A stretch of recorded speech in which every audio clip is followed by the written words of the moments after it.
Guys so இன்னைக்கு டே 3. So இன்னைக்கு சம்பாரிச்ச காசு வந்துட்டு 952 ருபீஸ் இன்னைக்கு சம்பாதிச்சிருக்கேன். ஸோ ஓவராலாக எவ்வளோ ஆயிருக்குன்ட்டு நான் இங்கே மேலே போட்டுறேன் பார்த்துக்கோங்க.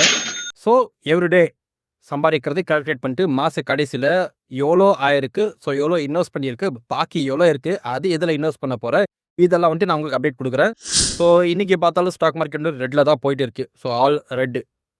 ஓவரால் பார்த்தா ரிலையன்ஸு கொஞ்சம் லைட்டாக மேலே ஏறி இருக்குது. அது விட்ட பாரத் 22 இது 2 மட்டும் தான் மேலே ஏறி இருக்குது. அது மிச்சம் போது பார்த்தா நான் ரூ. 3000 யூஎஸ் ஸ்டாக்கில் போட்டிருக்கேன்றல அதுவும் உங்களுக்கு காமிக்க சொல்கிறேன். ஸ்க்ரீன் மேலே வர பாருங்க. ஓவராலாக பார்த்தா நம்ம போர்ட்ஃபோலியோ வந்துட்டு நெகட்டிவில் தான் இருக்குது. எஸ். ஸோ நெகட்டிவ் இருக்குது, பார்க்கலாம். இன்னும் அப்கமிங் டேஸில் இந்தியா மேலே நம்பிக்கை இருக்குது, வளர்ந்துட்டு வரும். ஸோ இது வரைக்கும் நான் ஓவராலாக எவ்வளோ பண்ணியிருக்கேன்றது உங்களுக்கு ஸ்க்ரீன் மேலே வரும். So keep following. ஸோ தேவை இருக்க நம்பருக்கு மட்டும் ஷேர் பண்ணுங்கள். ஏன்னா நான் எக்ஸ்ட்ராவாக சம்பாதிக்கிறதே ஸ்டாக் மார்க்கெட்டில் இன்வெஸ்ட் பண்ணுறதுக்காக தான். நான் என் சம்பளத்தில் ஸ்டாக் மார்க்கெட்டில் இன்வெஸ்ட் பண்ண மாட்டேன். எக்ஸ்ட்ராவாக சம்பாதிச்சு அதை ஸ்டாக் மார்க்கெட்டில் இன்வெஸ்ட் பண்ண போகிறேன். ஏன்னா இன்வெஸ்ட்மெண்ட்டு பத்தலை. ஸோ கைஸ், ஸோ தேவை இருக்க நண்பர்கள் ஷேர் பண்ணி கொடுங்க. முடிஞ்சா ஒரு லைக்கு, ஒரு சப்ஸ்கிரைப் இது மட்டும் பண்ணி கொடுங்க. அவ்வளோதான் கைஸ் இந்த வீடியோ. பாய்.